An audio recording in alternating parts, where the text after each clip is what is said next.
तो सहेतुक मैं ये कर रहा हूं, जैसे कि योग का मनोविज्ञान,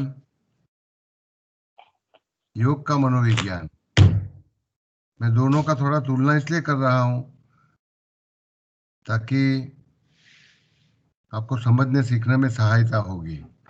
योग का मनोविज्ञान व्यक्तिगत मनोविज्ञान है और आध्यात्मिक मनोविज्ञान है, जो आप टीचर्स ट्रेनिंग कोर्स करते समय सीख चुके हो। व्यक्तिगत है, इसका मतलब है कि पूरे समाज के लिए उसका मॉडल आप लागू नहीं कर सकते, जबकि जो टीए आप सीख रहे हो वो व्यक्तिगत मनोविज्ञान भी है और सामाजिक मनोविज्ञान भी है। इसका मतलब है कि आप पूरे समाज पर इसका लागू कर सकते हो, पूरे ग्रुप को ये सिखा सकते हो, लोगों को सिखा सकते हो। और इसके दो एप्लीकेशंस है। योग का मनोविज्ञान है, उसका एप्लीकेशन व्यक्तिगत रूप पर आध्यात्मिक विकास के लिए कर सकते हो आप, केवल और केवल आध्यात्मिक विकास के लिए। मेरा नम्र निवेदन है कि उससे समाज सुधारना नहीं कर सकते। तो दावा कर सकता हूं कि एक व्यक्ति बदलेगी तो समाज बदलेगा, लेकिन वो प्रक्रिया बहुत धीमी और हजारों साल लेगी। इसके बदले में टीए में क्या खासियत मुझे लगी कि वो सामाजिक मनोविज्ञान है। अनेक लोगों को अगर सिखाया जाएगा तो इससे दो चीजें कर सकते हो आप। सबसे पहला जो मैं आज सिखाने जा रहा हूं, जो अब तक मैं पिछले रविवार से चर्चा कर रहा हूं, तो पहला मुद्दा है कि से आप आत्मनिरीक्षण कर सकते हो, इंट्रोस्पेक्शन, अपने व्यक्तित्व का, अपने व्यवहार का। तो आज मैं आपको एक साधन बताने वाला हूं जिसका नाम है ईगोग्राम। आप अपना ईगोग्राम दौड़ चुके हो, तो अब आपको करना क्या है, मैं थोड़ा सा सूचन आज करने वाला हूं कैसे आप इससे आत्मनिरीक्षण करेंगे, लेकिन बाद में मुझे भी इसके ऊपर एक नज़र डालना है। तो आज के वर्ग के अंत में मैं आपको सूचित करता हूं कि वो हमको आप भेजेंगे सब, तो उसका अभ्यास हम करेंगे, मैं करूंगा। और अगर उसमें कुछ सूचन करने लायक होगा तो मैं आपको बताऊंगा बिना आपका नाम बताए। अगर जाहिर में वर्ग में किसी का ईगोग्राम उपयोग किया जाता है तो उनका नाम नहीं बताया जाएगा, केवल चित्र बताया जाएगा। तो ईगोग्राम का उपयोग सिखाने जा रहा हूं कि जिसके द्वारा आप आत्मनिरीक्षण कर सकते हो अपने व्यक्तित्व में कौन सा अच्छा अंश है जिसको बढ़ावा देना चाहिए, और कौन सा ऐसा अंश है जो अनिच्छनीय है जिसको दूर करना चाहिए। उसकी मैं थोड़ी सी चर्चा करने वाला हूं आज। तो टीए व्यक्तिगत मनोविज्ञान है। व्यक्तिगत रूप पर आप उसका आत्मनिरीक्षण और स्व सुधारणा में उपयोग करेंगे।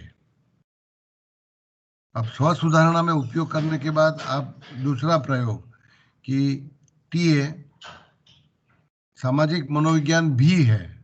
सामाजिक मनुष्य मनुष्य के साथ कैसे व्यवहार करता है, उस व्यवहार में क्या अच्छाई है क्या बुराई है, आज के बाद इस चर्चा पर हम चढ़ने वाले हैं। सामाजिक, अब तक मैं मनोविज्ञान जो बताता था वो व्यक्तिगत था, जो आप खुद पर लागू पाड़ेंगे।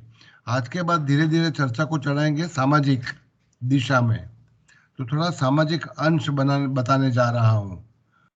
जो सामाजिक मनोविज्ञान टीए में आज से आप सीखोगे उसका उपयोग आप अपने बच्चों के लालन पालन में, अपने कुटुंब के साथ व्यवहार में, अपने कार्य स्थानों पर, आप रास्ते पर कहीं भी जाएंगे तो अपना सामाजिक व्यवहार, सोशल ट्रांजैक्शंस कैसे अर्थपूर्ण बनाएंगे, ताकि आप खुशी देंगे खुशी पाएंगे। तो इस बात पर खास गौर करिए कि मैं आपको आज से टीए का ऐसा एक अंश सिखाने जा रहा हूं जिसका उपयोग आप अपने कुटुंब जीवन को, अपने सामाजिक जीवन को सुखद, अर्थपूर्ण कैसे बना सकते हो, उसकी झलक आपको आज से मिलने वाली है। तो सबसे पहले मैं चालू करता हूं। आपने अपना ईगोग्राम दौड़ा है, तो ईगोग्राम दौड़ने के दो तरीके हैं, जैसे मैंने आपको बताया है कि आपको कुछ प्रश्न दिए गए थे 1 to 45। आपको दिए गए 42 सवाल, जिसका आपने आत्मनिरीक्षण से जवाब दिए। वो जवाब देने का एक तरीका बताया गया था आपको। वो तरीका पिछली बार चर्चा कर चुका हूं कि स्कोरिंग करेंगे 0 to 4 सुधार के, क्योंकि आगे मैंने गलती की थी। इसमें आपको अपने 7 व्यक्तित्व अंश प्रकट होंगे। तो 7 व्यक्तित्व अंश को आपको आलेख के रूप में, वर्टिकल डायग्राम, वर्टिकल ग्राफ, ये ग्राफ ऐसा आएगा जैसे कि ये एक उदाहरण रूप ईगोग्राम मैंने दौरा हुआ है, जिसमें सीपी, क्रिटिकल पेरेंट, टीकात्मक वडील का व्यक्तित्व अंश है 40%। परसेंटेज कैसे निकालेंगे उसकी फॉर्मूला भी आपको समझाई गई है। तो इस फॉर्मूला का उपयोग करते हुए आप अपना व्यक्तित्व आलेख तैयार करेंगे। ये आत्मनिरीक्षण के लिए, फॉर सेल्फ इंट्रोस्पेक्शन। जो सामाजिक अंश है उसका उल्लेख मैं बाद में करने वाला हूँ। यहाँ पर एक रिबेलियस चाइल्ड है, विद्रोही बच्चा तुम्हारे मेरे अंदर। तो जब मैं स्कूल में पढ़ता था तो मेरे अंदर विद्रोही बच्चा बहुत बहुत बड़ा हिस्सा था, हर बात में विरोध करता था। तो उस अंश को आप लोग भी कई बार देख चुके होंगे मेरे अंदर, कि किसी भी विचार का मैं मैं विरोध कर देता हूँ। तो विद्रोही बच्चा मेरे अंदर काफी था। लेकिन स्कूल छोड़ने के बाद जब मैं कॉलेज में गया तो कॉलेज की 9.5 साल 10 साल के अभ्यास के दरमियान मेरे अंदर का विद्रोही बच्चा लगभग खत्म सा हो चुका था, और मेरे अंदर कंप्लायंट चाइल्ड, एडेप्टेड चाइल्ड, समाधानकारी बच्चा बहुत बड़ा बन गया था। तो आत्मनिरीक्षण करते करते जब टीए का मैंने अभ्यास किया तो धीरे धीरे उस अंश को कम किया, विद्रोही बच्चे को भी कम किया, और अपने व्यक्तित्व को बदलता गया, बनाता गया। तो टीए का मेरे जीवन में ये योगदान रहा। तो अपना ईगोग्राम जो आप दौड़ेंगे, दौरा होगा आपने, इसमें आप देखेंगे कि इसमें उदाहरण रूप दौरा लिखा हुआ है। वास्तव में मैंने 6 अंश पाड़े, लेकिन यहाँ पर मैं 5 ही बता रहा हूँ। इसमें कंप्लायंट चाइल्ड है लेकिन विद्रोही बच्चा नहीं बताया। लेकिन आपका एक ऐसा ग्राफ बनेगा अलग अलग हिस्सों का। तो ये आपका रिलेशनशिप डायग्राम होगा, रिलेशनशिप डायग्राम। इसका मतलब है कि आत्मा निरीक्षण के लिए आप अन्य के साथ क्या व्यवहार करते हो, उस व्यवहार का उपयोग करेंगे आप। आत्मनिरीक्षण का ये बहुत अनूठा साधन है। लोगों के साथ आप कैसे व्यवहार करते हो वो जानने के लिए या तो आप खुद तय करिए इंट्यूटिवली, या किसी को अपना फीडबैक पूछिए कि मैं कैसा आदमी हूँ, मेरे अंदर तुमको क्या अच्छा लगता है, क्या बुरा लगता है। तो किसी का फीडबैक ले सकते हो। तो ये मॉडल मैं आपको बाद में भी बताने वाला हूँ, एक दूसरा मॉडल जिसको कहा जाता है जोहारी विंडो। तो ईगोग्राम आपका रिलेशनशिप डायग्राम है, जिसमें आप अपनी मानस शक्ति, साइकिक एनर्जी का औरों के साथ व्यवहार करने में कैसे उपयोग करते हो एक्टिवली। है ना। तो अपनी मानस शक्ति का अपने अलग अलग मन स्थितियों का उपयोग करते हुए, जैसे कि कोई व्यक्ति अगर क्रिटिकल पेरेंट होगा तो वो धमकाता रहेगा, टीका करता रहेगा, दोष निकालता रहेगा औरों का, खुद का। तो सामाजिक व्यवहार में, रिलेशनशिप में आप अपना व्यक्तित्व कैसे पेश आते हो लेके, इसका एक ढंग आपको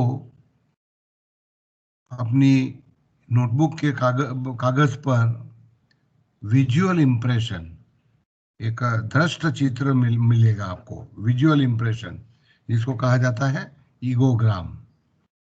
अगर आप में फ्री चाइल्ड ज्यादा होगा व्यवहार करते समय, तो मतलब होगा कि आप हंसते खेलते बच्चे हो, खुशी बहुत मना लेते हो, खुद खुशी मानते हो, लोगों को खुशी देते हो, है ना। अगर आपके अंदर एडल्ट का अंश ज्यादा है तो आप माहिती आदान प्रदान में माहिर हो, आप अच्छे शिक्षक हो, विद्याएं सिखा सकते हो, तटस्थ रूप से अपनी लागनियों को और अपनी मान्यताओं को बिना बीच में लाए आप लोगों से व्यवहार करते हो। जैसे कि आपका पेरेंट ईगो स्टेट है, वो औरों के साथ व्यवहार करते समय अपने पर्सनल वैल्यूज, अपनी मान्यताएं बीच में लाएगा। अगर आपका बच्चा प्रधान है, free child, adapted child, rebellious child, तो आप अपनी लागनियों को लोगों के व्यवहार में लाएंगे ज्यादा। लेकिन अगर आपका एडल्ट हिस्सा, पुख्त मनस्थिति, प्रधान है, बड़वान है, डोमिनेटिंग है, तो आप लागणी स्थिर बन करके, लागणी स्थिर, मैं लागणी शून्य शब्द उपयोग नहीं करता, लागणी शून्यता एक अलग शब्द है। आप लागणी तंत्र की स्थिरता को धारण करते हुए विद्यार्थियों के साथ, व्यक्तियों के साथ, लोगों के साथ पेश आएंगे, माहितियों का आदान प्रदान कर पाएंगे। तो इसको कहेंगे अपना ईगोग्राम। ये रिलेशनशिप डायग्राम है, इसमें आप अपना व्यक्तित्व शक्ति, मानस शक्ति, साइकिक एनर्जी लोगों के साथ व्यवहार में किस तरह से उपयोग करते हो। तो आपको मिलेंगे अलग अलग प्रकार के ईगोग्राम। अच्छा, आदर्श ईगोग्राम बताने के पहले मैं एक दो ईगोग्राम खाली ऐसे ही बता देता हूं।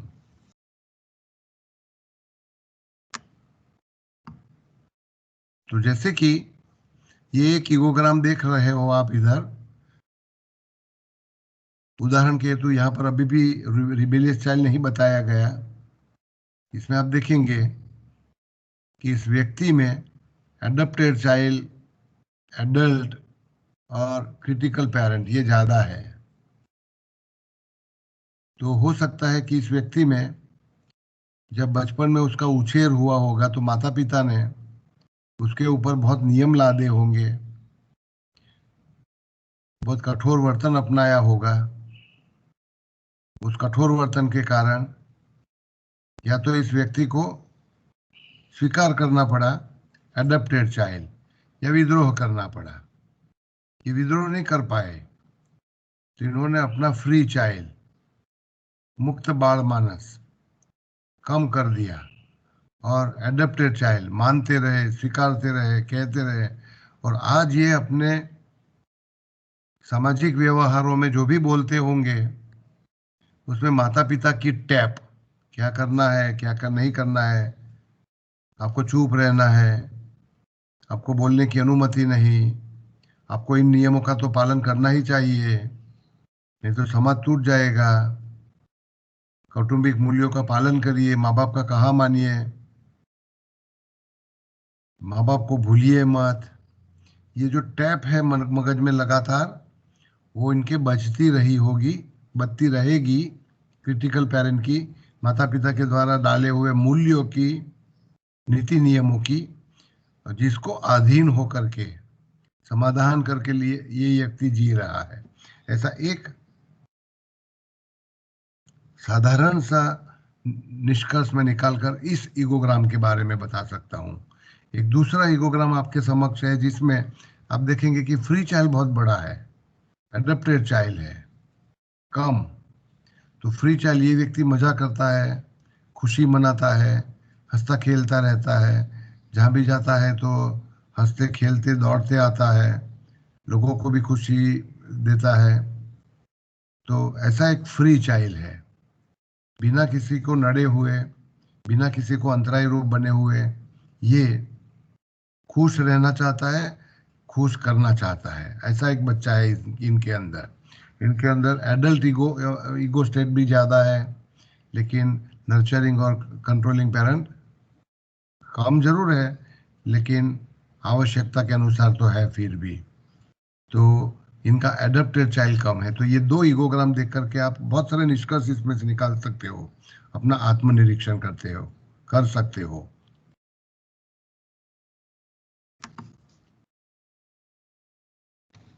ईगोग्राम तोड़ने का आज एक दूसरा भी तरीका बता रहा हूं। आपको एक प्रश्नोत्तरी दी गई थी, जिसका जवाब देते हुए आपने अपने व्यक्तित्व के अलग अलग अंश तय किए।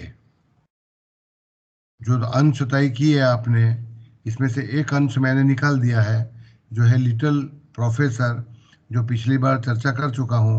वो अंश इधर नहीं देखेगा, लेकिन जैसे कि कागज पर आप लिखिए ये ये 6 अंश अपने व्यक्तित्व के।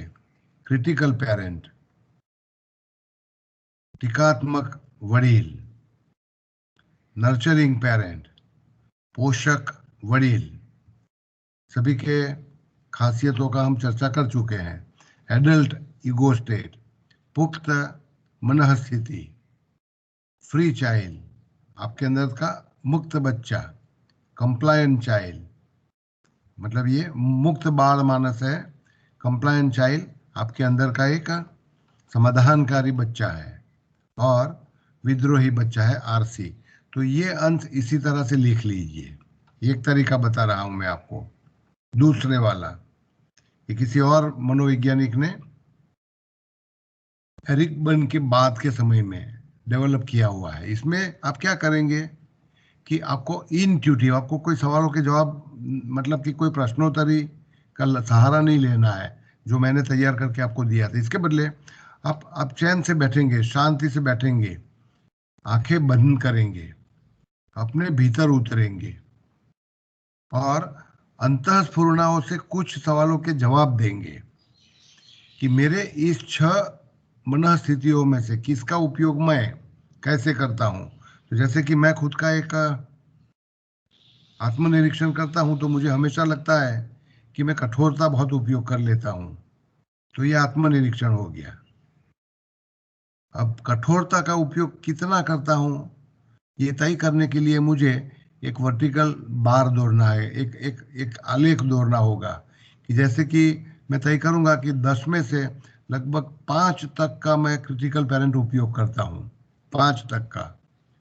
तो इस ईगो स्टेट, क्रिटिकल पेरेंट, टीकात्मक वडील मानस का उपयोग मैं कितने हद तक करता हूं, how actively, okay, how actively, कितने फ्रीक्वेंटली, कितनी बार बार मैं प्रत्येक मनस्थिति का उपयोग करता हूं। तो मैं हमेशा पाता हूं कि मेरे अंदर का फ्री चाइल्ड अब भी बहुत कम है। जैसे कि मैं कुछ खुशियां नहीं मना सकता। अगर आप मुझे किसी उत्सव में ले जाएंगे, किसी समारंभ में ले जाएंगे, तो मेरा हमेशा आत्मनिरीक्षण रहा कि मैं विड्रॉ करके एक जगह पर बैठा रहूंगा, लेकिन मैं लोगों के साथ नाचूंगा नहीं, गाऊंगा नहीं, खुशी मनाऊंगा नहीं।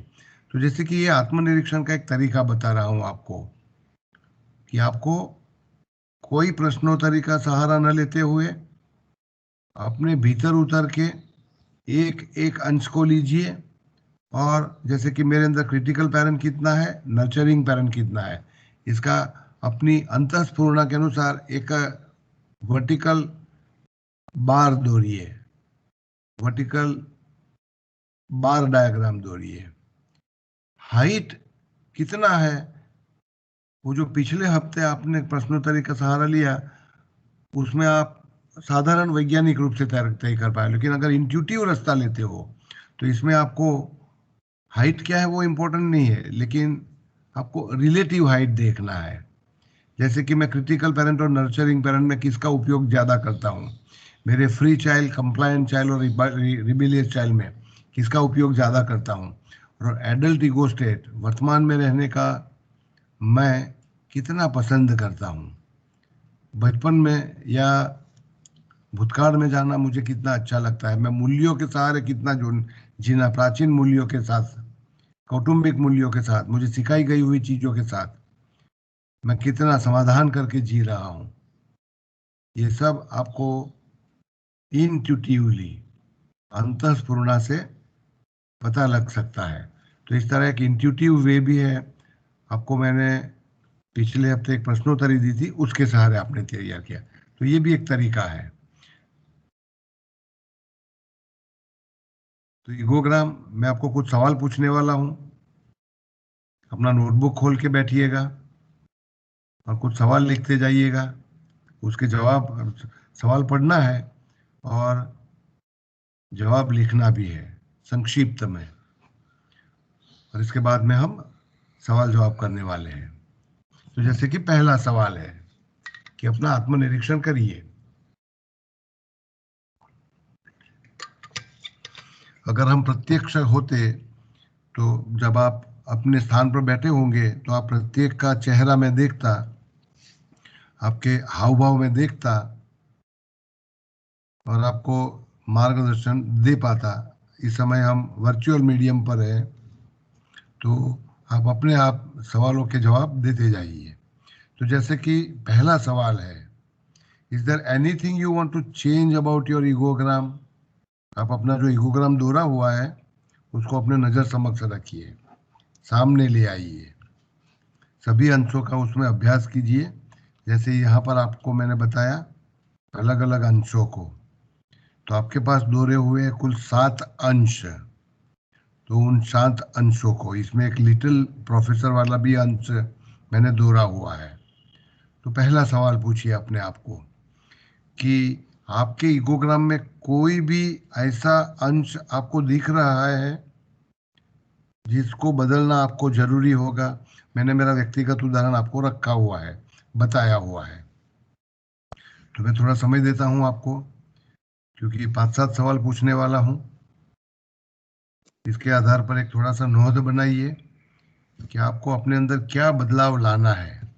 आत्मनिरीक्षण, तो जैसे कि मैं समझा चुका हूं कि टीए आत्म सुधारणा का व्यक्तिगत मनोविज्ञान है। तो ये पहला सवाल आपके लिए, is there anything you want to change about yourself. Egogram शब्द भूल जाइए, अबाउट योर सेल्फ एक या दो बात लिखिए आप।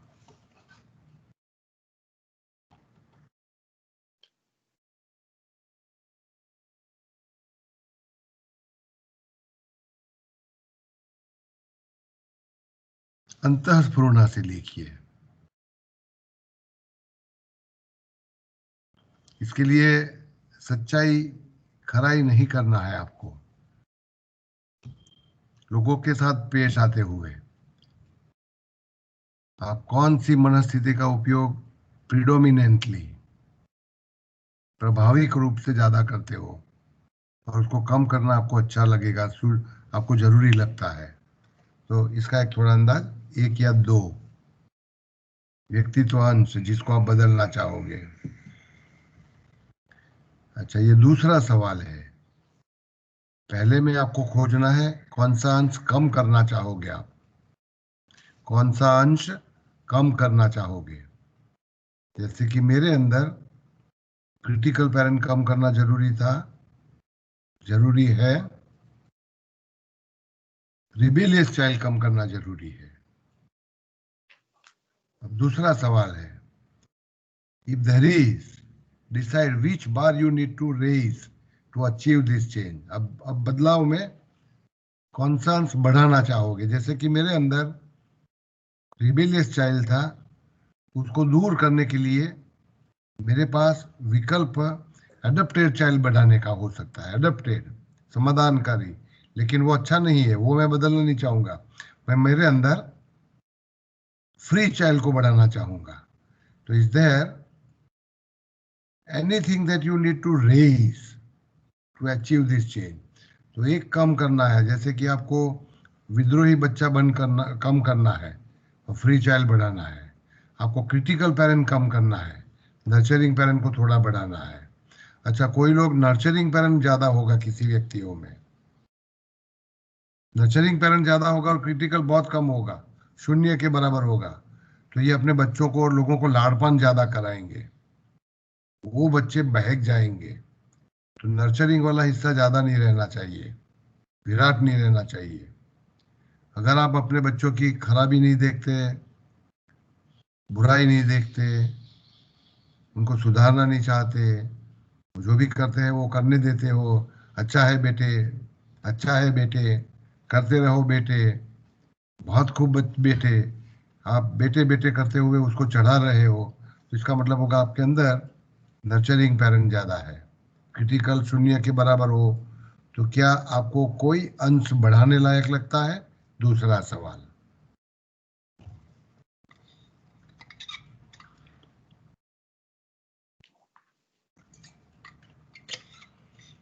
उदाहरण को भी ध्यान में रखिएगा कि आप इस ईगो स्टेट का व्यवहार में अपने बच्चों के साथ, कुटुंब के साथ, समाज में कैसे उपयोग करते हो, और ये बदलाव लाने से कितना फर्क पड़ सकता है आपके अंदर, वो भी आपको चित्रण तैयार करना है। तो कौन सा ईगोग्राम, कौन सा बार आप रेज करना चाहोगे, कौन सा कम करना चाहोगे, कौन सा बढ़ाना चाहोगे? Second question.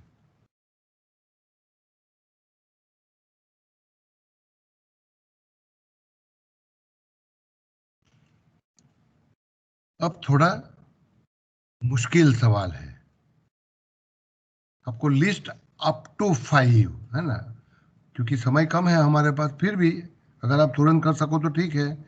List at least 5 new behaviours, नए वर्तन को लाएंगे आप इस समय। जैसे कि मुझे फ्री चाइल्ड बढ़ाना है, तो अब मैं लोगों के साथ मिलजुल करके क्या करूंगा ताकि विद्रोही कम बनूंगा और फ्री चाइल्ड ज्यादा बनूंगा? तो संगीत के जलसे मनाऊंगा, पिक्चर साथ में मिलकर के देखूंगा मैं लोगों के, मैं कहानियां उनसे बांटूंगा, मैं खुशियां उनसे बांटूंगा। मैं भले ही सबके लोगों के साथ मिलकर के नाच नहीं सकता, लेकिन वो लोग अगर इकट्ठा होकर के नाचेंगे गाएंगे तो मैं उनमें भले ही एक्टिवली पार्टिसिपेट नहीं करूंगा, भाग नहीं लूंगा, लेकिन मत करो ये, या रोकने रोकने के बदले मैं किसी तरह से उनके साथ शामिल होना चाहूंगा। तो list at least 5 new behaviours which you can practise to increase this ego state. जो ईगो स्टेट आपको बढ़ाना है दूसरे सवाल में, उस ईगो स्टेट को बढ़ाने के लिए अपने व्यक्तित्व में ऐसे कौन से व्यवहार आप लाएंगे? अप टू 5, 5 लिख सको तो अच्छा से अच्छा है, लेकिन अप टू 5, 1 लिखो, 2 लिखो, 3 लिखो, मैं थोड़ा समय छोड़ रहा हूँ आपके लिए।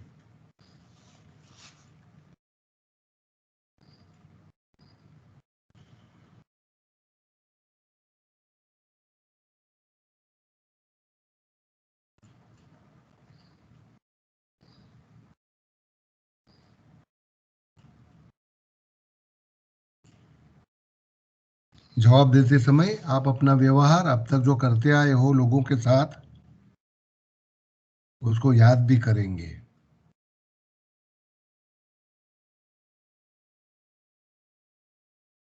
और उसके आधार पर निर्णय लेंगे कि ये आत्म सुधारणा का मनोविज्ञान है। ये बदलाव लाने से आपको खुद को खुशी मिलेगी, आप औरों के साथ खुशी पूर्वक, अर्थपूर्वक व्यवहार कर पाएंगे, ये आशय है।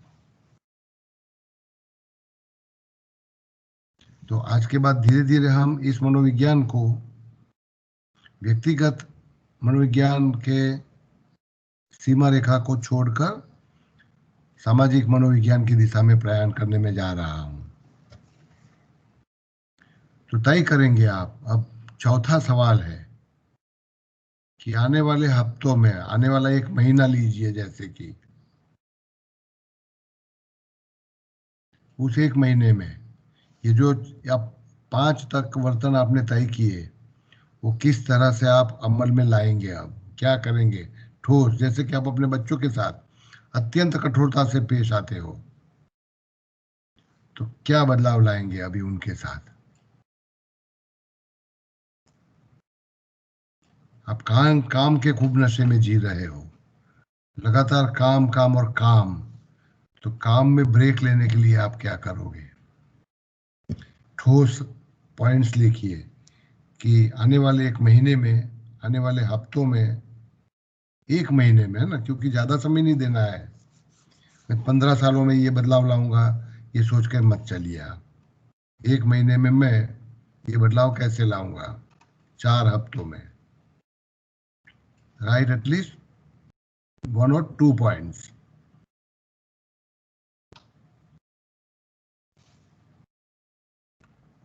आपके बच्चे, आपके मित्र, आपके साथीदार, आपके जोड़ीदार आपको फीडबैक देने चाहिए कि आप में ये बदलाव देखा मैंने, ये मुझे बहुत अच्छा लगा। ऐसा एक फीडबैक आपको मिलने वाला है। तो फीडबैक का एक मनोविज्ञान अगले हफ्ते में चर्चा करने वाला हूं आपसे। फीडबैक का मनोविज्ञान, पारस्परिक फीडबैक। मेरे में क्या अच्छाई है आप बताइए, क्या बुराई है आप बताइए, आप में क्या अच्छाई है मैं भी बताऊंगा, बुराई क्या है मैं भी देखता हूँ, आपको पता नहीं चल पाया लेकिन मुझे ये लगा, तो मैं आपको भी फीडबैक दूंगा। ऐसा करते हुए एक फीडबैक का मनोविज्ञान अगले रविवार को मैं चर्चा करने वाला हूँ। तो आप चारों सवाल को ठीक से देख लीजिए और इसकी अब हम चर्चा करने वाले हैं। Sir yes, Hariom sir. Hariom. हाँ सर જે चलो थर्ड नाम बोलજો, नाम बोलજો लिप તમારો, એટલે મને જરા ખ્યાલ આવે કે કોણ પહેલા બોલે છે। लिपि હા हाँ जी बोलो। સર જે થર્ડ પોઈન્ટ હતું લિસ્ટ બનાવવાનું, हाँ એમાં થોડીક હેલ્પ કરશો બીકોઝ નથી ફાવી રહ્યું કે એક્ઝેક્ટલી કેવી हाँ રીતે, हाँ, થોડા तो એક્ઝામ્પલ કેવી अब રીતે। सवाल को पढ़िए, सवाल को पढ़िए। સર तीसरे ફર્સ્ટ बार 5 new behaviors जी which you can practice and which you like to practice to increase। जैसे कि आपने दूसरे सवाल में जवाब दिया कि मुझे ये ईगो स्टेट बढ़ाना है, फ्री चाइल्ड बढ़ाना है। एग्जैक्टली सर मेरा जैसे कि वही आप था, बताइए कंप्लायंस मुझे कि चाइल्ड कौन सा ईगो बढ़ाना स्टेट है। बढ़ाने का आपने तय किया? सर मेरा कंप्लायंट चाइल्ड ज्यादा है तो मुझे फ्री चाइल्ड बढ़ाना है। तो कंप्लायंट चाइल्ड कम करना है, फ्री चाइल्ड बढ़ाना है। अच्छा, फ्री चाइल्ड बढ़ाने के लिए मुक्त रूप से खुशी मनाना है जीवन में, जो आप अपने ऊपर एक मर्यादा समझते हो, है ना। खूल करके हंस नहीं सकते, खूल करके नाच नहीं सकते, खूल करके लोगों के साथ खुशियां नहीं मना सकते, ऐसा कुछ अंश होना चाहिए। तो अब है जी उसको बदलना है तो कैसे बदलेंगे आप? एक आध दो मुझे उदाहरण दीजिए। सर मैं एक ही चीज लिख पाई कि लाफ फ्रीली, नो मोर सबड्यूड लाफ्टर, कि मुक्तपणे हंसવું। ओके, मतलब आप अपनी हंसी पर रोक लगाए हुए हो, हाँ ऐसा मैंने એવું मैं, લાગે ઘણી વખત। हाँ जी हाँ मैं समझ रहा हूँ आपकी हंसी पर आप, तो आप इस बस एक ही भी चलेगा। अब मुक्त खुशी मैं खुल करके हंसूंगी, मैं खुल करके हंसूंगा, जो मैं भी नहीं कर पाता था, है ना। अब भी मेरे ऊपर प्रतिरोध लगा हुआ है, लेकिन क्योंकि मेरे मेरे पिताजी ने मेरा बहुत कठोर उछेर किया था, तो उसका मेरे पर अंश मैं देख रहा हूँ कि मैं खुल करके हंस नहीं पाता हूँ। तो ये बदलाव आपको लाना है कि खुल करके मैं हंसूंगी, अब मेरे ऊपर से हंसने की प्रतिबंध छोड़ूंगी मैं।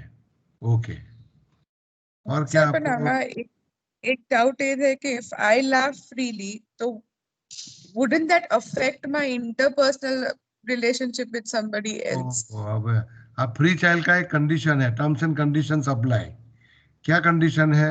कि आप जो करेंगे किसी को अवरोध रूप नहीं बनना चाहिए, है ना।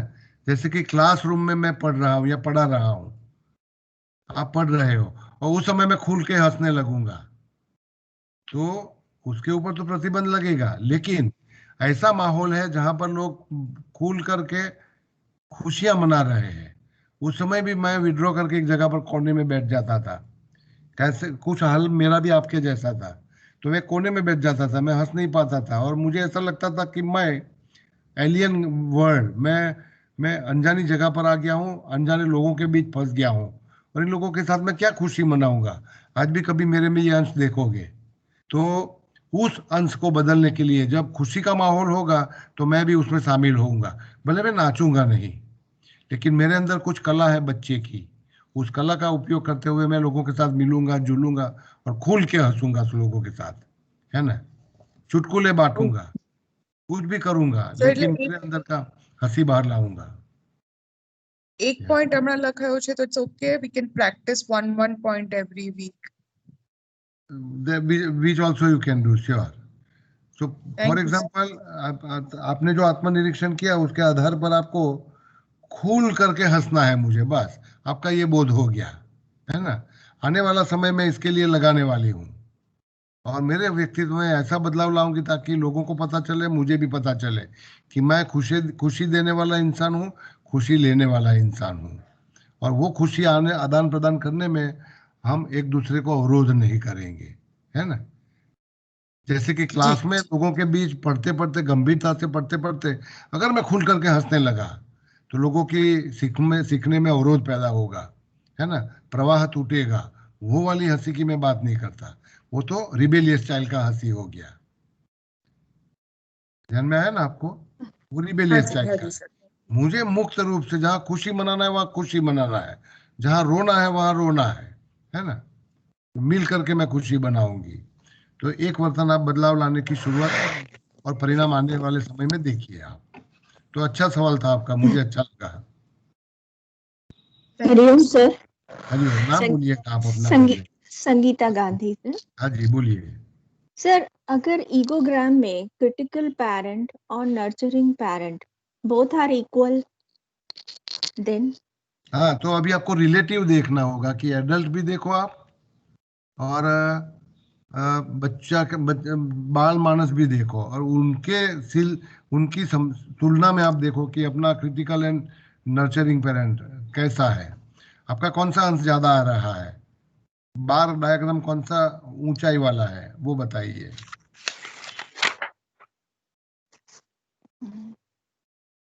सर, मेरा कंप्लायंट चाइल्ड मैक्सिमम ज्यादा है। है तो आप एक तो कर सकते हो अपने बच्चों को या अपने हस्बैंड या जो भी आपके कुटुंब सभ्य है जी उनसे थोड़ा फीडबैक लेंगे कि मैं दबी हुई हूँ, है ना, मैं कोई प्रकार का विरोध नहीं कर सकती लोगों का, जो कहा जाता है उसका स्वीकार ही कर लेती हूँ।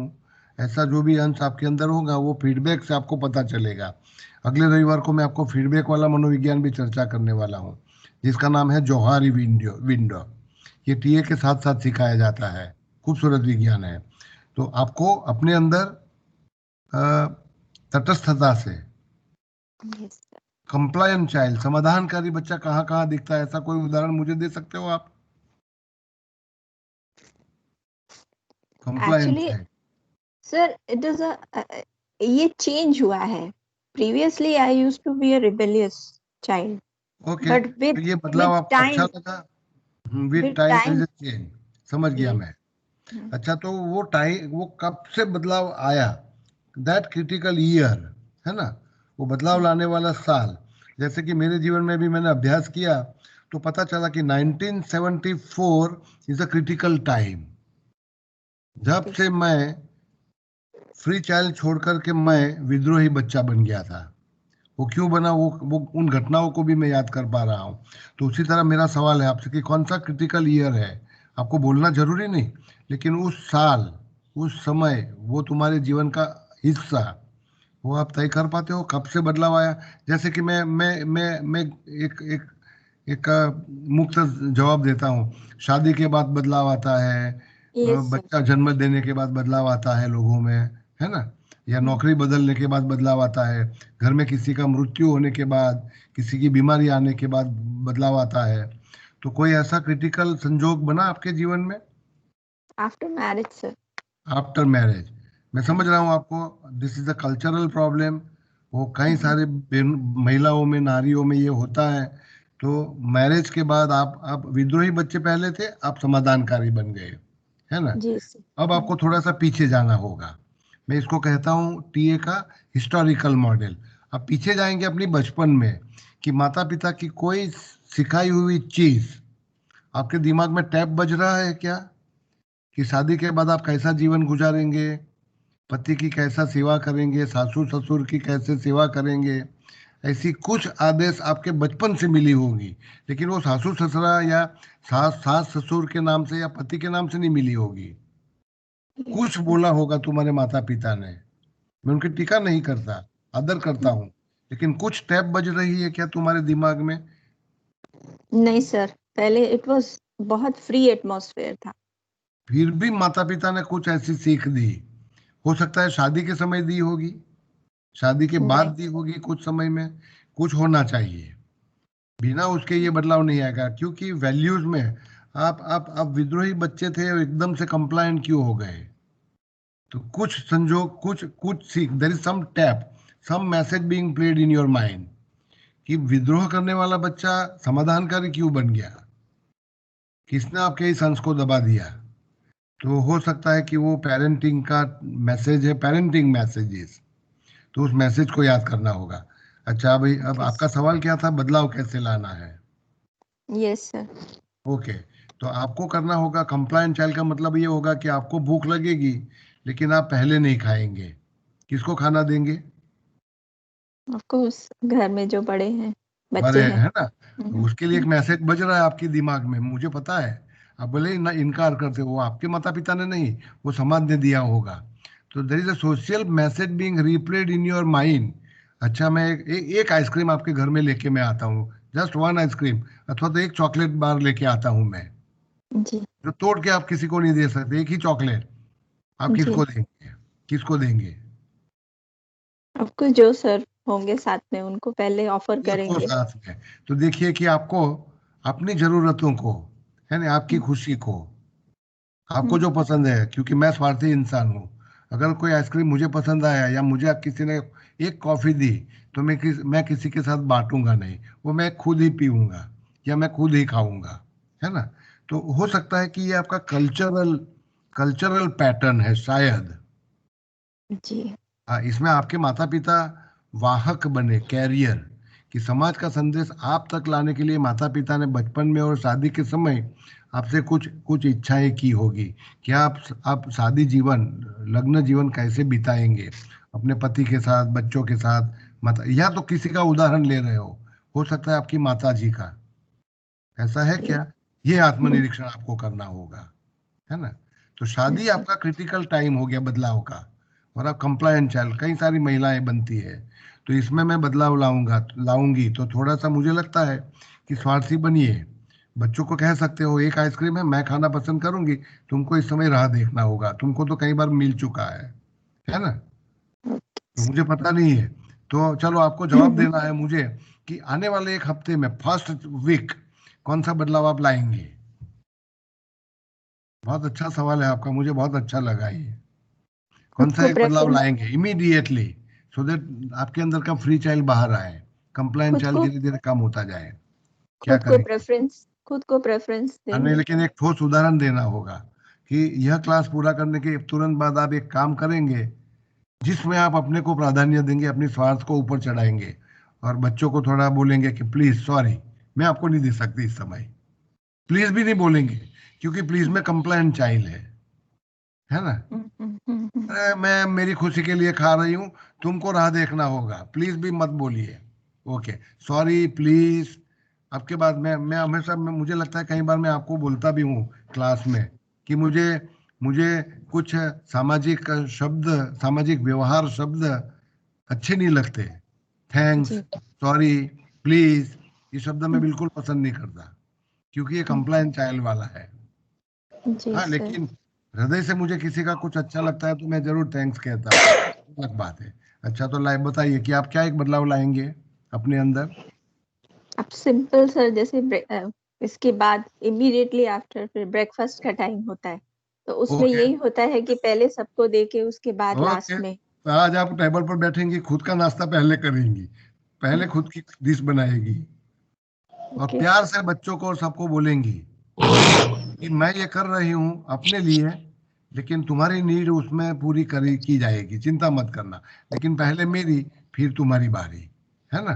तो ये बदलाव यस। लाना चालू करिए, और आपके चेहरे पर एक खुशी, हंसी आनी चाहिए। इसको करते हुए दबाव नहीं आना चाहिए कि अरे मैं गलत काम कर रही हूँ, बच्चों को भूखा रख के मैं खा रही हूँ, ऐसा मत करिए आप, है ना? No guilty feeling. Yes, sir. No guilt, no untoward feeling, yes. Okay, sir. Thank you. क्या कोई और है इसका हरिओम सर, हरिओम सर। नाम पहला बोल? हाँ, मनीषा त्रिपाठी बोल। हरिओम सर।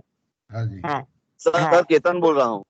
हाँ पहले मनीषा, पहले हाँ। मनीषा की आवाज आई तो हाँ, पहले उनकी ईगो दस्तक हुई, इसलिए उनका पहला क्रम। હા ઈગોગ્રામ દોરી તો લીધો અને બધી ખબર પડી ગઈ, મતલબ अरे बाप रे, પણ મને ખબર ઈગોગ્રામ નથી પડી. પરથી हाँ હા हाँ बोलो बोलो। Yes. ઈગોગ્રામ પરથી એકદમ ખબર પડી, જે અંદર હતું એ એકદમ બહાર આવી ગયું। ओके, तो मैंने तने कहो कि તમે એક अवलोकन को તમારું, आपका एक हाँ, अवलोकन ना- बताइए हम सबको कि कौन सा हाँ। अवलोकन किया आपने अपने व्यक्तित्व के बारे में। बताओ। जी, अच्छा, तो नहीं नहीं आपको आपको खुद को पाठ करना है, हाँ, कि कौन सा हिस्सा बहुत ज्यादा है आपके अंदर। હા, એટલે એ અને હમણાં જે બેને વાત કરી ને એમ ધીરે ધીરે ધીરે ધીરે ધીરે કરતા ટ્રાયલ એન્ડ એરર સાચું ખોટું વિવેક બુદ્ધિથી એ બધો પ્રોગ્રેસ તો કર્યો છે, પણ છતાંય આજે ઈગોગ્રામ આવ્યો ને એમાં મને એવું લાગે છે કે જે કમ્પ્લેન ચાઇલ્ડ છે એ મારે ઓછું કરવું છે। हम्म, મતલબ સમાધાનકારી જે બાળ માનસ છે એ ઓછું કરવું છે અને ક્રિટિકલ પેરેન્ટ છે એ થોડુંક ઓછું કરવું છે। ગુડ, કેમ તો કે હવે એના માટે તમે મને તમારે એવું બે લાગે વર્તન, કે તમારે મને બે વર્તન કહેવાના રહેશે કે દાખલા તરીકે તમારી અંદર કમ્પ્લાયન્ટ ચાઇલ્ડ ઓછું કરવા માટે, સમાધાની વર્તન ઓછું કરવા માટે તમે કયું પગલું આજથી ઉઠાવશો? One behavioural change in you, હા ठोस પણ बिहेवियर, એટલે जैसे कि संगीता हाँ। बहन ने बताया कि नाश्ते के टेबल पर मैं पहली अपनी डिश सजाऊंगी, बाद में लोगों की, उसी तरह आप क्या करेंगे? હા પણ એટલે એ જ થોડીક તકલીફ પડે છે કે हाँ, તમે જે કીધું ને એમ સમાજના સંસ્કાર, મા બાપના સંસ્કાર हाँ, એ બધા પછી, અને અત્યારે એ બે વસ્તુ નડી રહી છે મારા પોતાના માટે અને બીજા લોકો માટે। ક્રિટિકલ પેરેન્ટમાં સામેના લોકોને એવું થાય કે હું વધારે પડતી ડોમિનેટ કરું છું, અને પેલું સમાધાનકારી બાળ માનસમાં એવું થાય કે હું પોતે સફર થાઉં છું। એટલે ओके, એ બે तो मुझे વચ્ચે लगता है બેલેન્સ। कि हाँ, आपको आप पूरा कर अपना कथन पहले पूरा करिए, फिर मैं कुछ कुछ निवेदन करूं। એટલે એ બે વચ્ચે બેલેન્સ લાવવાનું થોડુંક મને એવું લાગે છે જરૂરી છે। आपको दो बीच में बैलेंस नहीं लाना है, compliant child and the critical parent में बैलेंस नहीं लाना है। आपको क्या करना है मैं समझाऊं कि आपका कंप्लायंट चाइल्ड ज्यादा है, समाधानकारी बाल मानस ज्यादा है।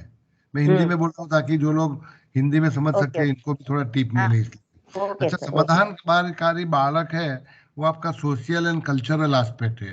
हो सकता है कि काफी सारी महिलाओं का ये समस्या है कंप्लायंट बनना, है ना? हाँ, व्यक्तियों का भी हो सकता है, कई बार कई पुरुष भी समाजकारी होते हैं, लेकिन जो सामाजिक संदेश लेकर के हम जीते हैं, जो सांस्कृतिक संदेश लेकर के आप महिला बनी, माता बनी, है ना, पत्नी बनी, बहू बनी, उसका कोई आपके जीवन में योगदान है क्या कंप्लायंट बनाने में? ये एक सवाल मेरा है आपसे। હા એટલે પહેલા ઉછેર અને પછી આ બધી આગળની લાઈફ પણ ખરી જ ખરી। तो कुछ समय के लिए आपको क्या करना होगा कि आप अपना नया काम कुछ करेंगे, उस समय इस टैप को बंद करेंगे, जो मैं એટલે करता हूँ हमेशा। ટ્રાયલ इस એન્ડ टैप એરર को થી बंद, ઉછેરને તો કાઢી નાખ્યો છે, ઉછેરને તો કાઢી નાખ્યો, કશું પણ નથી હજુ જતું જે હજુ। પોતાનો પર્સનલ જે સ્વભાવ કે ને સ્વભાવ પ્રકૃતિ એ બદલવાની થોડીક તકલીફ પડે છે। મતલબ હા, એનું પહેલા કારણ છે બીજાની કેરિંગ નેચર જે છે ને એ નડે છે ક્યારેક ક્યારેક। એ કલ્ચરલ છે, એ જ મેં સમજાવ્યું કે કઈ ઘણા બધા બહેનોની આ તકલીફ છે, તમારી એકલાની નથી, હે ને? કેરિંગ હું પણ છું, હું પણ સંભાળ લોકોને લેવાનું પસંદ કરું છું, મને બહુ જ ગમે છે, હું પુરુષ હોવા છતાં, કેમ કે હું ડોક્ટર પણ છું, હું પિતા પણ છું, હું પતિ પણ છું, હું બીજા બધા અંશો પણ ધરાવું છું મિત્રોની અંદર, પણ મારી અંદર મારું પોતાનું માનસ પણ છે। તો બહેનોને થોડી તકલીફ વધારે પડે છે કેમ કે તમે એ પ્રકારનો તમારો સામાજિક અને सांस्कृतिक ઉછેર કરવામાં આવ્યો છે। तो आज से सभी महिलाओं को मैं बदलाव, विद्रोह में नहीं बोल रहा, विद्रोह में नहीं कि आज से आपको एक सही संगठन बनाना होगा और समाज के सामने बदलाव के लिए आपको आवाज उठानी होगी, ऐसा नहीं कह रहा। नहीं, धीरे धीरे मक्कम दृष्टि से हंसते हंसते लोगों को साथ लेते लेते बदलाव लाएंगे। जैसे कि मैं कई बार एक वैल्यू को बदलना चाहता हूँ कि मासिक स्राव के दरमियान 4-5 दिनों के लिए आपके ऊपर कौटुंबिक, धार्मिक सभी प्रतिबंध लगाए जाते हैं, है ना। आप पूजा स्थानों में नहीं जाते, आप खाना नहीं पका सकते, आप अचार स्पर्श नहीं कर सकते, आप लोगों के साथ बैठ नहीं सकते। तो ये धार्मिक मूल्य है, इसको कौटुंबिक मूल्य बनाया दिया गया। अब इस मूल्य में बदलाव लाना है। अब वो बदलाव मैं विद्रोह से ला सकता हूँ, या तो धीरे धीरे हंसते हंसते लोगों को साथ में करते हुए ला सकता हूँ, लेकिन ये बदलाव लाऊंगी जरूर मैं। तो ऐसा एक कल्चरल, सोशल, फैमिली वैल्यू जो आप धीरे धीरे बदलते जाएंगे, जो आपके ऊपर एक एक एक बंधन के रूप में लगा हुआ है, वो सभी महिलाओं को तय करना होगा। ये अच्छा। दूसरा है कि आपके अंदर एक क्रिटिकल पेरेंट ज्यादा है, तो हो सकता है कि आपके माता पिता ने जो उछेर किया होगा उसकी टैप अब भी आपके दिमाग में बज रही है, तो उस टैप को आपको बंद करने की आवश्यकता होगी कभी, है ना। तो उसके लिए मुझे आप बताइए कि क्रिटिकल पेरेंट कम करने के लिए आप एक वर्तन बदलाव क्या लाएंगे अपने अंदर, एक वर्तन बदलाव। એટલે એમને સામેનું જે ઇનડિસિપ્લિન બિહેવિયર હોય કોઈ પણ જગ્યાએ, જે हाँ, ખરેખર અલ્ટિમેટ ટ્રુથ થી વિરુદ્ધ હોય, તો ત્યાં પણ નહીં બોલવાનું। नहीं, वो एडप्टेड चाइल्ड हो गया, वो कंप्लायंट चाइल्ड हो गया।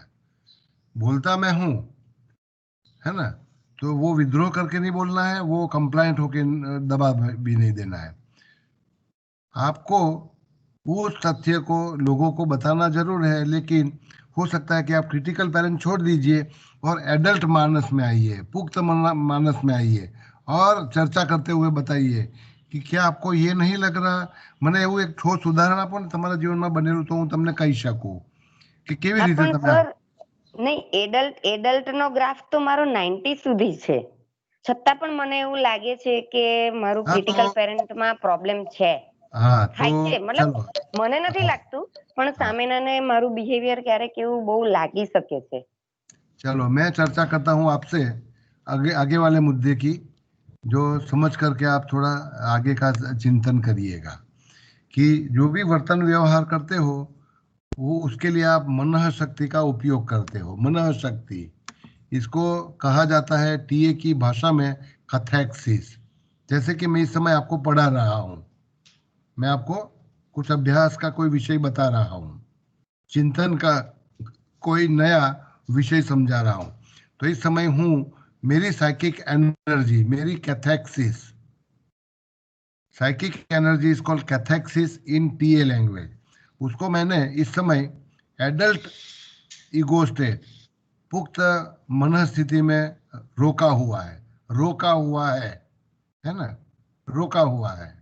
ओके, तो यहाँ रोका हुआ है, तो ये मेरी शक्ति, मानव शक्ति इस समय बाउंड कैथेक्सिस है। इस समय मैं हंस नहीं सकूंगा, हंसूंगा नहीं, है ना। मुझे थोड़ा गंभीर, साधारण सा गंभीर चेहरा बनाना होगा और किसी लागणियों को बीच में न लाते हुए आपको तथ्य बताने होंगे। तो मुझे इस समय लगातार एडल्ट ईगो स्टेट में रहना है, एडल्ट ईगो स्टेट में, है ना। तो मेरी शक्ति पूरी की पूरी बाउंड कैथेक्सिस, बंधी हुई है। जैसे कि आप, है ना, कुछ बच्चों को लेकर के आप निकले हो प्रवास के लिए, बच्चों की संख्या है 50। अब उन बच्चों की देखभाल करना है आपको, छोटे छोटे बच्चे, 4 साल, 5 साल, 7 साल वाले। मैं यूएस जाता हूँ, उधर एक केजी स्कूल है बच्चों का थोड़ा, उनके सामने रास्ते के इस बाजू में एक बगीचा है जहाँ पर मैं बैठता हूँ बेंच पर, सामने वो स्कूल होती है। तो बच्चे अंदर जाते हैं, बाहर निकलते हैं, मैं उनके टीचर्स को बाहर आते जाते देखता हूँ, है ना। उस समय वो टीचर्स, उनकी 3-4 टीचर्स, ये होती है अपने पेरेंट ईगो स्टेट में, समझो। उनको रहना है लगातार पेरेंट ईगो स्टेट में, क्योंकि इतने सारे बच्चों का देखभाल करना है। तो इन्होंने अपनी शक्ति बांधी हुई है, बाउंड कैथेक्सिस, है ना, बाउंड कैथेक्सिस।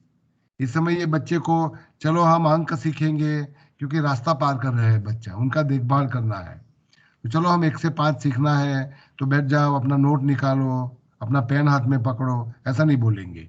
तो एडल्ट ईगो स्टेट में ये जाएंगी नहीं, है ना। तो पेरेंट ईगो स्टेट में उनकी शक्ति बांधी हुई है, दिस इज कॉल्ड बाउंड कैथेक्सिस। मैं आपकी चर्चा के संदर्भ में ये हाँ, चर्चा कर रहा हाँ, हूँ, समझू है ना? समझू सबके सर। लिए, इसका मतलब ये हाँ, कि आपके लिए नहीं, सबके लिए है। नहीं, अच्छा, हाँ, समझ गई मैं सर। इस दरमियान जैसे कि मैं बच्चों की देखभाल करता हूँ और उस समय कुछ बनता है, जैसे कि हंसने का कुछ प्रसंग बनता है ना? तो बच्चे एकदम से खुशी मनाने लगते हैं, हंसने लगते हैं, है ना? तो मैं ये अपनी ईगो स्टेट से देखता हूँ। इस समय मैं पूरा का पूरा पेरेंट चाइल्ड में हूँ, पेरेंट ईगो स्टेट में हूँ, लेकिन अब बच्चे हंस रहे हैं तो मुझे भी हंसना अच्छा लगेगा। तो मेरी पार्ट ऑफ द एनर्जी, कुछ शक्ति को, मन शक्ति को, साइकिक एनर्जी, कैथेक्सिस को मैं यहाँ से मुक्त करूंगा, मुक्त, है ना? पार्ट मैं यहाँ कुछ अंश बंद रखूंगा, लेकिन यहाँ से कुछ बंद करूँ, खोल दूंगा। इसको कहूंगा मैं फ्री कैथेक्सिस। ये बह सकती है, अब ये यहाँ से निकलेगी। पार्ट मैं रहूंगा मेरे पेरेंट ईगो स्टेट में। जैसे कि मैं खाने का टेबल सजा रहा हूँ, है ना? 6 लोग हम खाने वाले हैं, तो सबका सेवा मुझे पहले करना है, सबकी डिश पहले देखना है। जैसे कि हम शिविरों में जाते हैं तो हमेशा कहते हैं कि सभी की डिश देख लो, सभी को सब कुछ मिल चुका क्या, अपना खाना पहले शुरू मत करो, पहले प्रार्थना की जाएगी। तो आपको एक आदेश दिया गया, तो आपका खाने के पहले, खाना शुरू करने के पहले आपका आपका साइकिक एनर्जी, मन शक्ति, कैथेक्सिस चाइल्ड ईगो स्टेट में बंधा हुआ है ना? अब मैंने ये नियम आपको दिया हुआ है। अब इसमें कुछ एक ऐसी घटना बनती है कि पूरे हॉल में हंसी से भर जाता है, हंसी से भर जाता है। तो इस समय मुझे हंसना नहीं है, क्योंकि लोगों को खाने के लिए बैठे हुए शिविर में हो, शांत रहिए, हंसने का ये अवसर नहीं है। करते हुए मैं क्रिटिकल पेरेंट बनने के बदले मेरी साइकिक एनर्जी को करूंगा थोड़ा मुक्त। मैं जब टेबल सजा रहा हूँ, लोगों को खाना पिरोस रही हूँ या पिरोस रहा हूँ, तब मुझे उसमें से एक डिश, एक चीज ऐसी लगी जो जरा खा लूँ मैं, अरे मजा ले लूँ मैं इसका। तो यहाँ से मैं अपनी साइकिक एनर्जी को थोड़ा करूंगा मुक्त, इसको लेकर के नीचे सीधा चाइल्ड ईगो स्टेट में आऊंगा लेके। आप इसमें टेक्निकल जवाब दे रहा हूँ, लेकिन समझिए, पेरेंट में तो मैं रहा ही, है ना? सबका खाना पिरोसूंगी पहले, ये मुझे करना है, लेकिन अब मेरी साइकिक एनर्जी को मैं यहाँ ला करके पहले सबका मुझे देखना है कि सबको खाना बराबर मिल रहा है कि नहीं, सबकी थाली पिरोसी कि नहीं, मैंने डिश बनाई कि नहीं, लेकिन बीच में मुझे एक चीज पसंद आ गई तो मैं थोड़ा खा लूँ उसको, है ना? पिरोसते पिरोसते तो खाते खाते मेरे चेहरे पर एक हंसी आई, खुशी आई। तो अब देखिए कि मैं पेरेंट ईगो स्टेट में भी मेरा थोड़ा एनर्जी रखे हुए हूँ, चाइल्ड ईगो स्टेट में भी रखे हुए हूँ, है ना? तो इस समय कुछ एनर्जी को मैंने अनबाउंड किया, खुली कर दिया, अनबाउंड निकाल दिया उसको। पढ़ाते पढ़ाते मुझे लगा कि यार एक चुटकुला बोल दूं ताकि लोगों को बोरिंग ना लगे, एक उदाहरण, एक कहानी थोड़ी कर लूं, है ना? चलो खुशी मना ले जरा सीखते सीखते। तो यहाँ से मैंने एक एनर्जी को बाहर निकाला, अनबाउंड किया, मुक्त रूप से उसको दूसरे ईगो स्टेट में लेके गया, और एक हंसी का प्रवाह, एक तरंग पूरे क्लासरूम में फैल चुका। तो इस तरह आपके पास है साइकिक एनर्जी, इसको आप मुक्त करेंगे, पार्ट बांध के रखेंगे, पार्ट। अच्छा, जो जो सामाजिक भूमिका मुझे निभाना है ना? मैं टीचर हूं, तो वो मेरी सामाजिक भूमिका इस समय है, तो वो निभाने के लिए मेरा एग्जीक्यूटिव सेल्फ है ना, कारोबारी व्यक्तित्व है मेरा, व्यवहार व्यक्तित्व है, एग्जीक्यूटिव सेल्फ, वो एक जगह पर अपनी शक्ति को स्थिर कर देगा। तो आपको 2 शब्द लिखने होंगे सब लोगों को, your executive self and your real self. और हम अपने आप को अन्याय कहाँ करते हैं वो समझाने जा रहा हूं मैं। एग्जीक्यूटिव सेल्फ, इस समय मुझे माँ बनना है, इस समय मुझे बहू रहना है, इस समय मुझे टीचर बनना है। तो देखो, मैं क्रिटिकल पेरेंट से बोलता हूँ या कंप्लायंट चाइल्ड से बोलता हूँ, मैं इस समय टीचर हूँ तुम्हारा, या मुझे बहू बनना है, मुझे माँ बनना है, मुझे लोगों को पहले खाना देना है, उनका पेट पहले भरना है, उनकी खुशी पहले देखना है, कंप्लायंट चाइल्ड। ओके, तो एक जगह पर आपने अपनी शक्ति को बांध दिया और उसी में से आप अपना व्यवहार करते हो, वो आपका एग्जीक्यूटिव सेल्फ होगा, है ना? इस समय आप अपने आप को अन्याय कर रहे हो, क्योंकि आप करना कुछ और चाहते हो, करना कुछ और कर रहा है। तो रियल सेल्फ, पूछो अपने आप को कि अपने को क्या करना है। रियल सेल्फ कहाँ आपको आपको आप तो मुक्ति लगेगी, आपको फ्री चाइल्ड होगा। या डांटते समय भी किसी को मुझे डांटना है तो डांटते समय भी मेरे अंतर में द्वेष नहीं होना चाहिए, है ना, तिरस्कार नहीं होना चाहिए। तो वो मेरा रियल सेल्फ है। लेकिन वो छोड़ करके मैं अत्यंत कठोर बन जाता हूँ, तो एग्जीक्यूटिव सेल्फ। तो अपने रियल सेल्फ को देखिए, आप क्या चाहते हो, what do you really want, है ना। अपनी आवश्यकता को पहले देखो, पूछो अपने आप को कि मुझे इस समय मैं पिरोसते पिरोसते ये खाना बहुत अच्छा लग रहा है, तो लाओ जरा एक आध बटक मैं खा भी लूं, है ना। तो थोड़ा कैथेक्सिस, साइकिक एनर्जी, उसका मुक्त प्रवाह समझ लीजिए आप सबको, अगर इसके बारे में कोई सवाल हो आपके। सर आपने अभी समझाया वो सब है, लेकिन एक बात है कि सामने जो पर्टिकुलर इंडिविजुअल कैरेक्टर होता है वो इसका क्या मतलब निकालता है, वहां से प्रॉब्लम होता है। हर बार ऐसा मैं नहीं समझ होता गया, है। कोई किसी के दबाव में आप जी रहे हो, तो मुझे लगता है कि अगर ये व्यक्तिगत सवाल है, किसी की दबाव हो जाती है क्या तुम्हारे मन पर? नहीं नहीं, हर बार ऐसा कोई भी नहीं व्यक्ति, होता। एनी चाइल्ड, एनी पर्सन सबके सबके तुम्हारे साथ बारे में डील क्या करते हैं। सोचेगा? अच्छा अच्छा। नहीं नहीं, सबके साथ डील करते हैं तो हर बार ऐसा सामने वाले को नहीं लगता कि मैं डोमिनेट करती हूँ। पर्टिकुलर कैरेक्टर आते हैं तो उसको लगता है। तो ये मैं वही कह रहा हूँ कि वो व्यक्तिगत सवाल हो गया कि किसी एक व्यक्ति का से आप थोड़ा दब जाते हो, उनकी प्रभाव में आ जाती हो, तो उस समय आप कंप्लायंट चाइल्ड बन जाती हो, समाधानकारी हाँ बच्चा बन जाती हो। तो वो हाँ वो वो करने के लिए फिलहाल मैं आपको, आप हमारे साथ बाकी आप बोलिए कि कौन किससे दब रहे हो, वो मैं नहीं पूछूंगा क्योंकि व्यक्तिगत सवाल बन चुका आपका। तो मैं चाहूंगा कि उस व्यक्ति को नजर में लाते हुए आप उनके साथ कैसे आपके बाद पेश आएंगे ताकि कंप्लायंट नहीं, आप फ्री चाइल्ड बनेगी। हाँ या हाँ उनको सर। नीचे उतार कर, है ना, कैसे आप उनको हाँ कंप्लायंट के बदले आप फ्री चाइल्ड बनकर पेश आएंगी, या उनको आप एडल्ट में ले आओ, आप भी एडल्ट में चले जाओ, ये दूसरा तरीका है। तो ये हो सकता है कि थोड़ा व्यक्तिगत सवाल होगा, भविष्य में कभी चर्चा करेंगे इसकी, आपको जब मिलेंगे तो, है ना। ओके किसी सर। और कोई किसी का सवाल सर विचार? मेरे दो क्वेश्चन है। केतन हाँ बोल रहा हूँ सर। हाँ जी बोलिए। हाँ सर सर, मेरे में मैं बोल रहा नर्चरिंग पेरेंटिंग ज्यादा है, तो मुझे एक तो उसको कम करना है, और कौन सा दूसरा काम करना है? कौन सा काम करना है, दोबारा बोलिए। Nurturing parent. कम करना है। जी अच्छा, तो ठोस उदाहरण दीजिए, क्यों कम करना है नर्चरिंग? क्या ये बच्चों की लालन पालन में क्यों ये बीच में आ रहा है, वो जरा बताइए अच्छा, इससे तार्किक क्या रूप होता से। है हाँ, ये होता है कि मैं मेरे बच्चों पर ज्यादा उनके ऊपर विश्वास रखता हूँ, और कभी कभी जो विश्वास है तो ऐसा लगता है कि मैंने थोड़ा मेरा रवैया कठोर रखा होता तो बच्चे शायद इससे भी अच्छी तरह से वो पल पाते। अच्छा, मुझे तो ऐसा बच्चों लगता में, अच्छा बच्चों के वर्तन में इसके कारण आप एक ठोस उदाहरण दीजिए कि जैसे कि अभी रिसेंटली कुछ ऐसा बना हो, ऐसा है। जी कोई एक बनाव बताइए कि अगर मैं थोड़ा सा साधारण सा कठोर बनता तो ये होना चाहिए था, इसके बदले मैंने नर्चरिंग, मतलब कि लूजली बोल दिया उनको, अच्छा बेटे करो ठीक है, या मैंने उनको रोका नहीं। तो क्या क्या आपको एक उदाहरण दे सकते हो मुझे? जी, मानो मेरी मेरी लड़की मैंगलोर पढ़ रही है।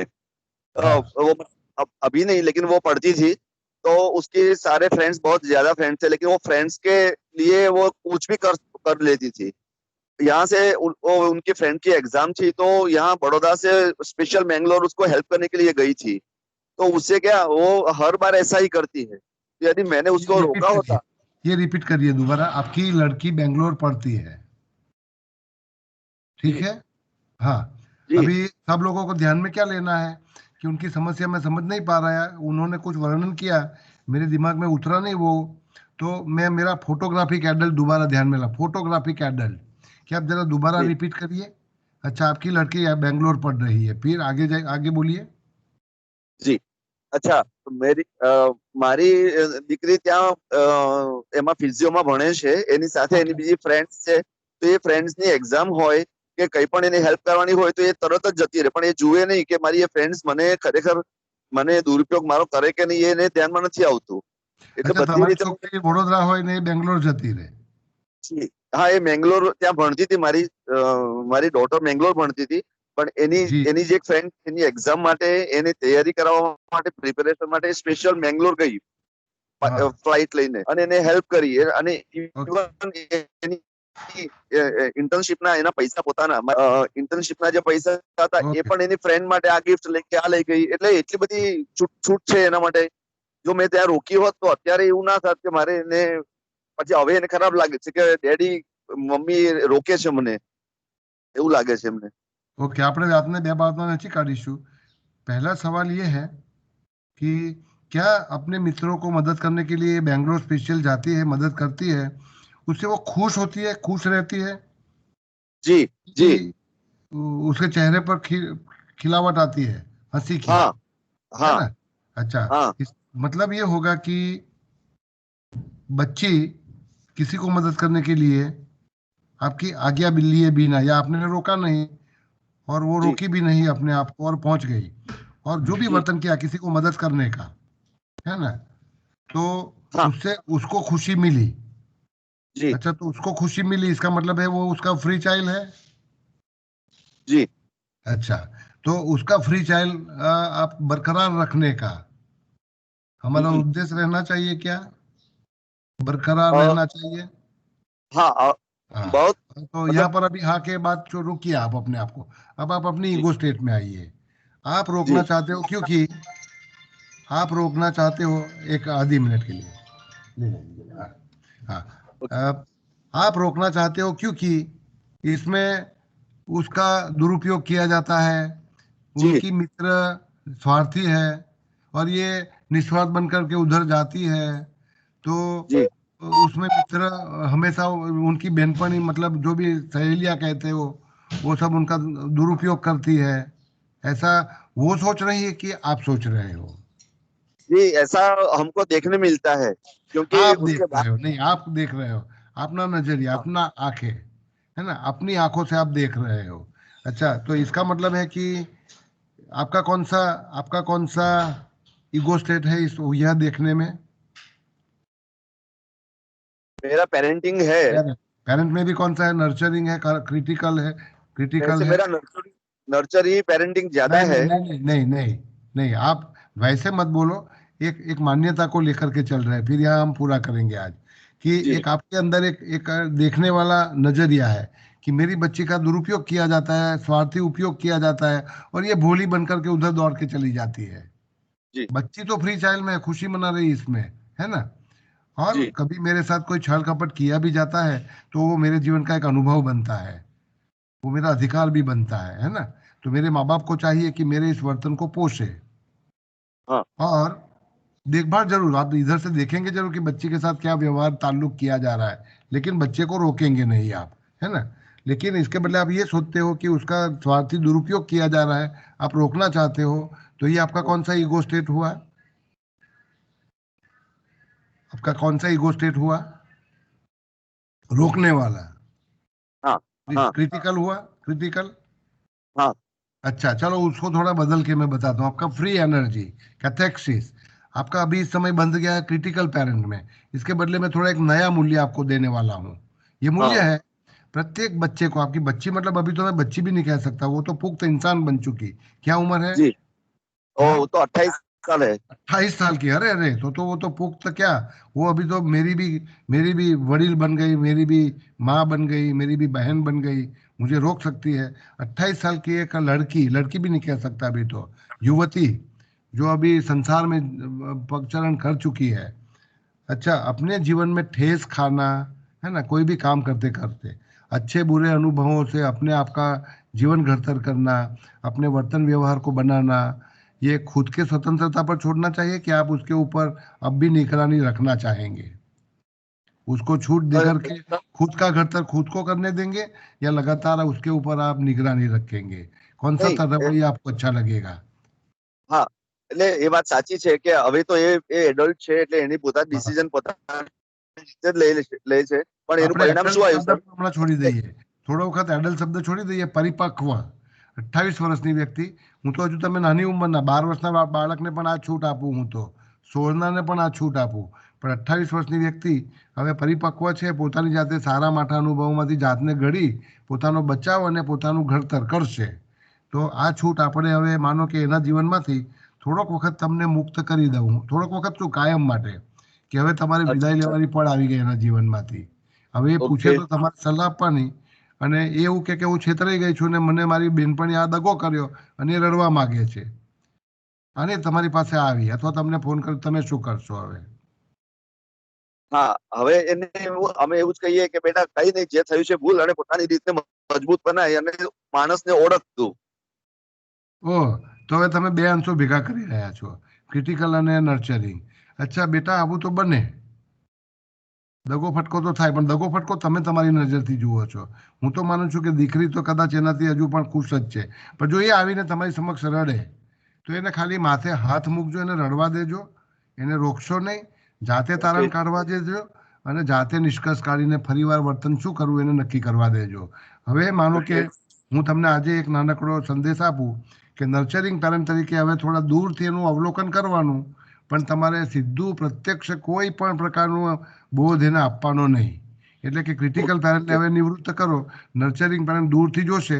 એ છોકરી જ્યારે રડતી તમારી પાસે આવે તો એને ખભો આપશો, એના માથે હાથ મૂકશો, તમે નર્ચરિંગ બનશો, પણ પોતે પોતાના વર્તનમાં ક્યાં સુધારો લાવવાનો એ પોતે જાતે નક્કી करશે. तो मैं शायद इतने निष्कर्ष के साथ यहाँ रोक रहा हूँ, समय बीत चुका है इसलिए. तो थैंक यू. हाँ, काफी सारे लोगों के बहुत सारे सवाल होंगे, मैं समझ रहा हूँ.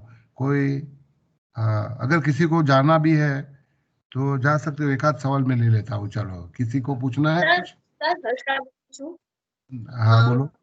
સર, એઝ અ નર્ચરિંગ પેરેન્ટ આપણે આપણા છોકરાને જેમ કે જોઈએ, કમિટમેન્ટ કરે કે તું મને આ દઈશ તો હું આ બધું કરીશ, કમિટમેન્ટ ઈ કરે બધું, પણ પછી એ કરે નહીં કે હવે મને મળી ગયું, હવે હું નહીં કરું, હવે શું, તો આપણે શું કરવું?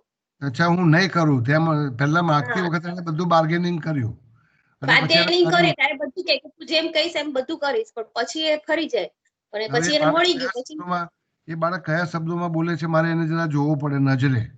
એટલે મારે એ જાણવું છે કે વિદ્રોહ કરે છે તમારી સામે કે ફ્રી ચાઇલ્ડ. દાખલા તરીકે બાળકોને મા બાપને ઠગવાનું ગમે છે, એને લિટલ પ્રોફેસર કહેવાય બેન, થોડો રહેવા દેવાનો લિટલ પ્રોફેસર, હે ને, એ ઠગે છે તમને મને, બરાબર ને? બાળકોની આ ખાસિયત છે ને, કરવું પણ જોઈએ, આ જરૂરી બી છે. બધા બાળકો ડાયા ડમરા થઈ જાય અથવા બધા બાળકો ચીસાચીસ બૂમાબૂમ કરીને પોતાની માગણી પૂરી કરે એવા હું ના ઈચ્છું. કેટલાક મેનિપ્યુલેટિવલી, હે ને, હળવે રહીને મમ્મીને કહેશે મમ્મી તું મને આપને ટીવી જોવા દે ને પછી હું આ કરીશ, ભણીશ મમ્મી, અને ટીવી જોઈ લે પછી કે જા મમ્મી હવે હું નહીં ભણું, અને પછી મજાનો રમ જતો રહે. તો આને લિટલ પ્રોફેસર કહેવાય. તો લિટલ પ્રોફેસર થોડોક સારો, એને રોકવાની જરૂર નથી. હા, હવે માનો કે છોકરો આવું કરીને કાયમ માટે એક એની લઢણ બની ગઈ અને હવે એના લીધે ભણવામાં નબળો પડવા માંડ્યો, તો તમારું ક્રિટિકલ પેરેન્ટ તમારે કદાચ લાવવાની જરૂર પડશે.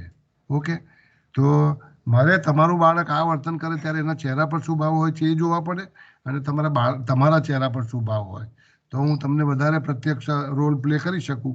પણ અત્યારે જો આ લિટલ પ્રોફેસર ઓવરઓલ તમારું બાળક એનું જીવન સારું ઘડતર થઈ રહ્યું છે? મને अच्छा, किसी भी बच्चे को आज्ञांकित नहीं बनाना है, ये नियम बनाएंगे हम, है ना? आवश्यकता पड़ने पर उनको फ्री चाइल्ड, लिटिल प्रोफेसर और रिबेलियस चाइल्ड में रहने देंगे, है ना? किसी भी बच्चे को आज्ञांकित नहीं बनाना है. अच्छा, बच्चा हमेशा तुम्हारा कहा करेंगे ऐसा भी कोई जरूरी नहीं, लेकिन क्या पढ़ाई करता है वो, क्या उम्र है उसकी? 17 years. 17 साल का है. अच्छा, क्या अभ्यास कर रहा है? अभी 11 साइंस में है. 11 साइंस में, इसलिए आप थोड़ा ज्यादा चिंतित हो. या 5वीं कक्षा में, तो इसका मतलब है कि आपकी एंजाइटी काम कर रही है. हाँ. आपकी चिंता कि 12वीं कक्षा में क्या है ना. तो बच्चा 10वीं कक्षा में पास हुआ था क्या? नहीं, बहुत अच्छी तरह से नहीं. अच्छी तरह वो तुम्हारा क्रिटिकल पेरेंट बोल रहा है. अच्छी तरह से क्यों नहीं मानते आप? क्योंकि उससे अच्छे मार्क्स नहीं आए थे, से ही बहुत धक्का मार के पास. नहीं, कितने आए थे? नियरली 50%. 50% मार्क आए, आप बोलते हो अच्छे नहीं आए? अरे मतलब मैथ्स में ग्रेस मार्क्स से पास हुआ था इसलिए. ठीक है, तो इस बच्चे के साथ बैठकर के मैं, मतलब अगर मैं उस बच्चे की माँ हूँ या पिता हूँ, तो बैठ कर के उसकी तकलीफें क्या है, क्यों कम मार्क आए, या कैसे उसके मार्क बढ़ाए जा सकते हैं, उसकी थोड़ा चर्चा करेंगे। आप एडल्ट ईगो स्टेट में आइए, बच्चे के थोड़े मित्र बन जाइए, है ना, माता पिता मत रहिए, और बच्चे की तकलीफ को समझिए। हो सकता है कि बच्चे की हैसियत 50% की है, आपकी उम्मीदें ज़्यादा है, अपेक्षाएं ज़्यादा है, तो आपको स्वीकार करना होगा कि 50% के साथ ये बच्चा अपना जीवन बनाएगा और बनाएगा। उसने बिल्कुल मेहनत ही नहीं की थी, बिल्कुल स्टडी नहीं किया था, इवन नहीं, ड्यूरिंग वो मुझे एग्जाम। पता नहीं, वो मुझे पता नहीं। जब आपका बच्चा, मैं साथ में मिलकर के बैठ के बात करूंगा, तब ये तय करेंगे कि मेहनत की कि नहीं। देखो ऐसा है कि हैसियत से मैं भी कई बार बहुत मेहनत करता हूँ। एक है ना, कीली मुझे दीवार में लगानी होती है, तो 4 महीने पहले मैंने बहुत मेहनत की, तो बिल्कुल भी एक मिलीमीटर भी अंदर नहीं गई, क्योंकि मेरी हैसियत नहीं। फिर किसी को बुलाया, मैंने उनको बोला जरा एक कीली अंदर लगाना है दीवार में, तो उन्होंने आधी मिनट में लगा दी, है ना। तो स्किल्स, क्षमता क्या है वो देखना होगा बच्चे की। बिना उस क्षमता को देखें आप उसकी अपेक्षाओं को मत बढ़ाइए, अपनी अपेक्षाओं को मत बढ़ाइए। तो थोड़ा ये बाद में देखेंगे इस चर्चाओं को, है ना। तो हो सकता है कि बच्चे के साथ थोड़ा बैठ करके उसकी डिफिकल्टीज, तकलीफें क्या है, और उसको क्या नया विकल्प दे सकते हो। भले ही 50% होगा, हो सकता है 12वीं कक्षा में इससे भी कम आएंगे, तो इसका मतलब ये नहीं होगा कि जीवन खत्म हो जाएगा उसका, बन पाएगा। आप और विकल्प खोजेंगे उसके साथ। तो फिलहाल उसकी माँ मत बनिए, मित्र बनिए। षोडशे वर्षे, है ना, संस्कृत में कहावत है, षोडशे वर्षे, 16 साल का बच्चा होता है तब ये तुम्हारा मित्र बन जाता है। तो मित्र अगर तुम्हारा होता और 50% से पास होता, तो डांटते क्या उसको? तुम्हारी सहेली कोई फेल होती तो डांटते क्या तुम उसको? तो इस बच्चे को डांटने का तुम्हारा अधिकार गया है। अभी प्यार से पेश आएंगे, मित्रता से पेश आएंगे। तो मुझे लगता है कि बहुत रोचक चर्चा रही ईगोग्राम को लेकर के। मैं नए एक विषय में प्रयाण करना चाहता था, अगले रविवार को करूंगा। तो आपका शुक्रिया अदा करता हूँ। सवाल कोई भी होगा तो अगले रविवार को भी मैं जवाब देते रहूंगा। हाँ, आज का समय पूरा हुआ है, तो लगता है मुझे कि ये का मनोविज्ञान बहुत लंबा चलाएंगे हम, ताकि जीवन में नई दृष्टि प्राप्त हो। मेरा कोई दावा नहीं कि आपके सभी सवालों का मैं जवाब दूंगा, दे पाऊंगा, वो मेरी क्षमता नहीं।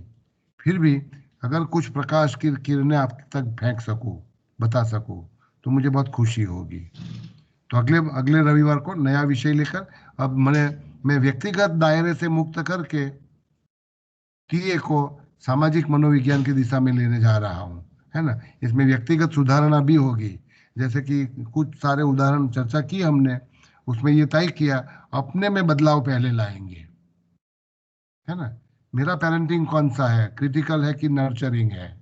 मैं मान्यताओं का शिकार हूँ क्या, मैं अपेक्षाओं का शिकार हूँ क्या?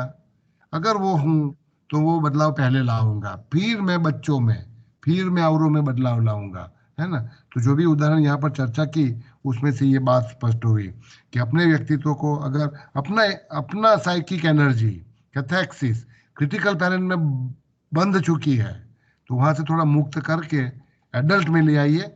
बच्चे के साथ चाइल्ड टू आप मित्र से व्यवहार करिए, मित्र सा व्यवहार करिए। तो कैथेक्सिस का एक नया सिद्धांत आपको सिखाया, उसका कुछ और उदाहरण अगली बार लेंगे हम।